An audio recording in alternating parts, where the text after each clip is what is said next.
Hi, it's Alaska Granny. If part of your preparations for an emergency situation include making a plan for bugging out, you may want to consider the top reasons why you should try to bug in. Bugging in is probably going to be your best option if at all possible. There are times when we can't stay in our homes, they're just not safe.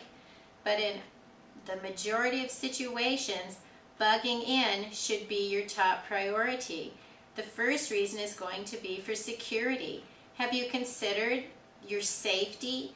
Are you going to be safer in your home or on the street, in your car, in the woods, in a tent?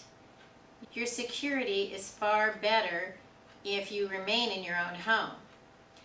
Then you need to think about your hygiene needs. Are you going to be more comfortable using the restroom in your home, being able to use the toilet, bathe, do your laundry, wash your dishes? Is that going to be easier if you're in your home or if you're outside on the street or in a tent? Where do you have most of your supplies? Probably in your home. If you're smart, you will have a backup supply somewhere else, even if it's at a family member's home or at a storage unit or at a spot where you're familiar and able to get to with ease. But the majority of our supplies are usually at our home.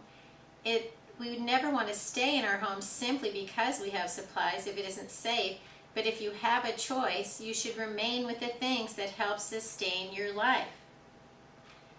Water is a crucial element to remaining alive.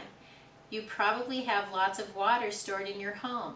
It could be extremely difficult to find water and then have to filter it in a bug-out situation. So if at all possible, you would want to stay in your home where you have an adequate supply of fresh, clean drinking water. Our homes protect us from the weather. They isolate us from diseases. They keep us comfortable in the manner that we are accustomed to. Our home is our safe haven. It's the place we're most comfortable and we feel the best. So if at all possible, fortify your home, gather supplies, and be prepared to bug in if at all possible. But in the event that you have to leave all of that behind, don't be afraid to set out knowing that you'll be safer because you have prepared for whatever comes your way. Learn more at alaskagranny.com. Please subscribe to the Alaska Granny channel.